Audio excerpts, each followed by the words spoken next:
Hello everyone and welcome back. On today's episode, we're going to hang out with a group of friends and practice some basic skills, such as fire building and water purification. After that, we're going to clean our firearms. So come go with us and experience this episode of the Good Life.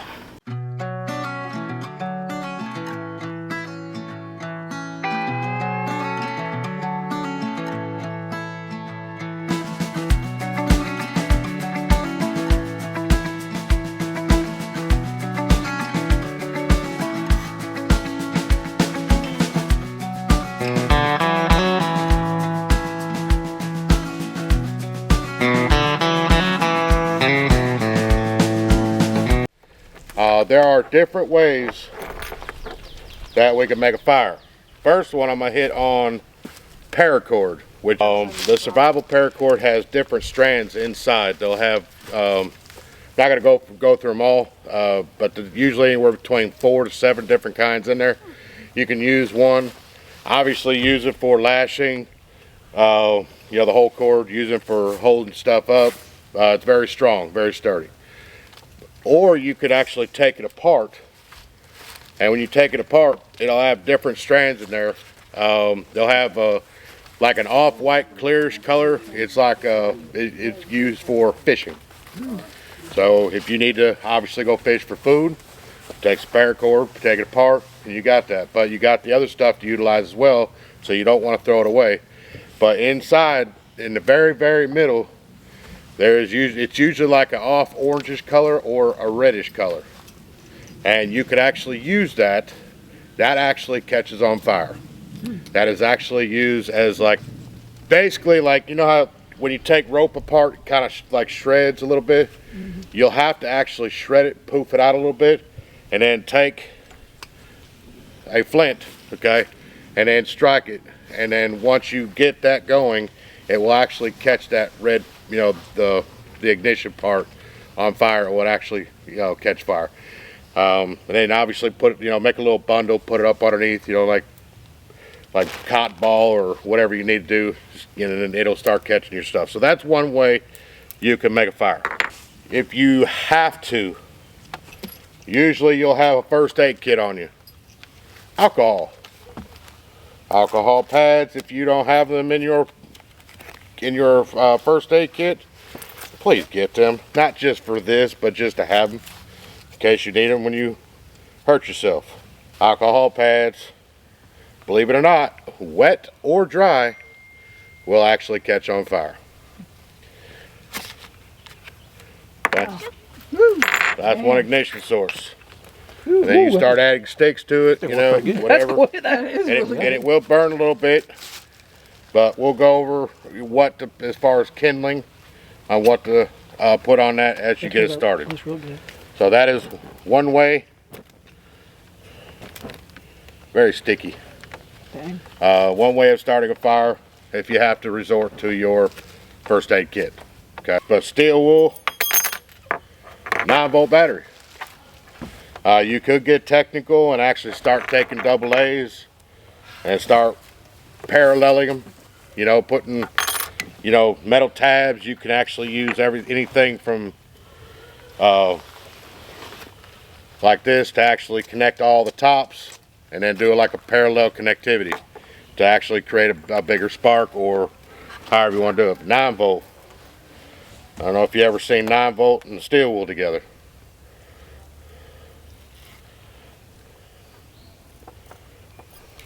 I actually did that the other day. Wow. That's amazing. It takes a minute to get stuff going, but if you have an alcohol pad and you're having a real tough time and you don't have a striker, that gets hot. If you don't have a striker, this and an alcohol pad will take off. It will take off with extremely dry leaves, stuff like that, but it takes a minute. But cotton balls, this is my preference. I don't know, and you can grab about 8 of these, believe it or not, and stuff them in one of these bags, okay, in a Ziploc bag. And the best thing is, that the Zippo lighter fluid, the Ronson, you squirt it in there, mush it all around, take the air out, boom, put it in your bag, lightweight. Whether that oil dries on these cotton balls, it will still light so fast, whether it's wet or dry. Oh, wow. And if you need to, pillow. Again, if you don't even feel the weight of that thing, Yeah. there's no weight to it. You Yeah. throw that in your bag, Vacuum and seal. again, bags are very important as far as having, you know, lightweight stuff in your bag, but you know, to be fully restored. You're gonna use cotton balls. It's a cotton ball, all right? Fluff it out. Oh, wow. It doesn't take long at all. Yeah. Yeah, didn't have nothing on it. Wow. Dang. Okay. Dryer lint, something so simple. So simple. I use that all Holy the cow. time. I use that all the time. Yeah. They were This doing, right here, They were putting those best thing in about it, egg crates. it's free. Yeah, you know. There it goes. First you don't succeed, scrape, scrape, scrape again.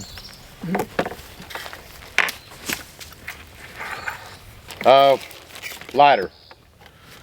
You get these diamonds. Another way, if all fails, you have nothing except this. But you do have your firearm on you. I'm not gonna break one down. I could, but bottle rockets give pretty much the same concept of taking shit out of here, gunpowder out of a shell. Whether it be a shotgun shell, whether it be a handgun, you know, like a 9 or a 40, whatever cal you have. And when you do use something like this, you have to make sure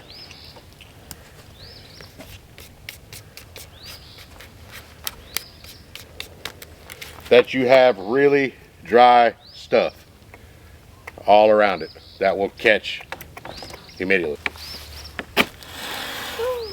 Wow. Doesn't last long. Okay. So if you have to take apart like 2-3 different ammo, you know, and then make sure you dry stuff, make sure you are prepared for that.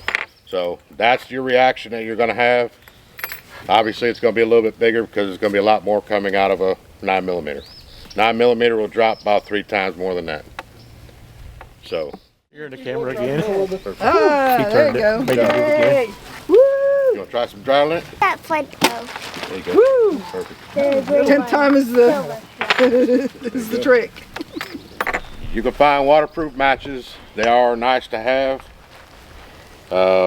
You can actually get match boxes for like 5-10 cents a box and actually dip them in candle wax.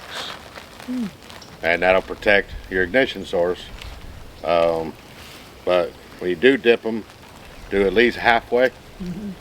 Okay, so if they do ever get wet, you'll have more to burn and more life to actually try to light something on fire.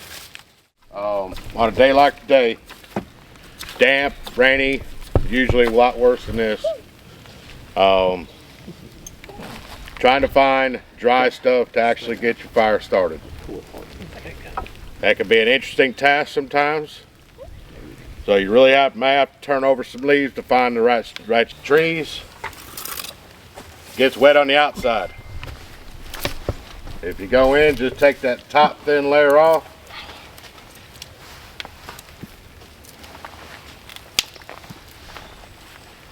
That right there is dry as can be. The outside you can feel it's damp, inside's dry. Something so simple, so minute, and you can actually just sit there and make shavings. Tiny shavings, to just get a bunch of shavings together. And I mean really small. And just get yourself a nice little pile, and then start picking up certain leaves and whatnot, or like little sticks, little kindling. Now kindling is basically Soak them in hand sanitizer. the size, if not smaller than this. You just break them up. And again, before you start a fire, make sure you have the tools to get the fire started. Don't just sit there and start a little flame and all of a sudden don't have anything to keep feeding it. because that fire is going to be gone. You're going to have to do it all over again. A lot of wet twigs. There's a lot of different ways you could do it. You can actually flare them out. The little flares on them. That actually will help with your fire tremendously. Especially when they're wet. Because there's always going to be some kind, unless it's really dead and soggy, it's going to be wet all the way through. So.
You have 3 days without water. It depends on how far, you know, if you're working yourself to death, you're hiking up hills, you may not be able to go for 3 days. But there's different ways of purifying water. Obviously, you got to be careful water you drink. You know, you may get super thirsty because within, you know, if you get out in the woods, get lost, you want to start looking for water pretty quickly. But one of the ways we're demonstrating purifying water now is to boil water. Obviously, any kind of chemicals, anything, you know, runoff that got into that water, it's not necessarily going to kill that, but it'll kill any aqua life or anything that's small in there. When you're looking for water or sourcing water, you want to find like the smaller streams, like the springs, because you don't, if you find these big old rivers, yeah, you can follow that river. You know, the best place to get it is from the source. So where that water's coming from, but that might be 3 miles, 10 miles, who knows, even longer. So if you can find a small stream and try to find where it comes from, because it comes down a hillside, when you do find the water, you don't want the stagnant water. So anything that's kind of floating, especially if you see a film on top of that water, you know, that's that water you want to stay away from. Try to get something that's moving. The moving water's got oxygen in it. That's the best water you're looking for. You want to get it to not just a boil. You don't want to see little bubbles. That's not good enough. It's got to be a rapid boil. You know, some people say 5 minutes, but as long as it's a rapid boil, that water's just turning, that'd be good enough. Here I have the Sawyer mini squeeze. This will fit onto a water bottle. Not your, I don't think the smaller water bottles, but more like the smart water that's supposed to drink and make you all smart. But this little guy right here will do 100,000 gallons before it goes bad.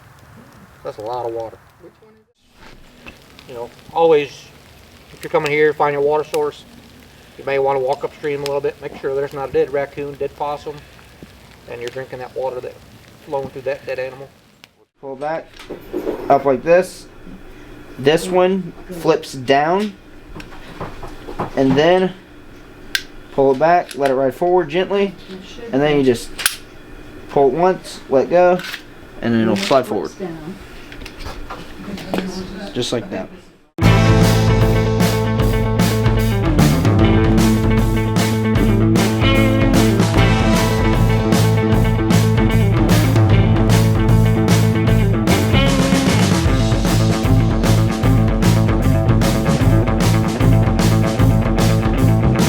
If you're lost and you're feeling low, all stressed out with no place to go, you need something to ease your troubled mind. Social media and sleepless nights,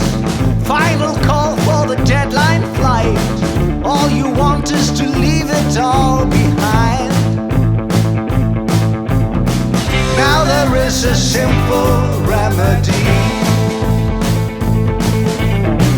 to stay fit for all eternity. Spoonful, spoonful, just a spoonful a day. Spoonful, spoonful, the doctor says it's okay.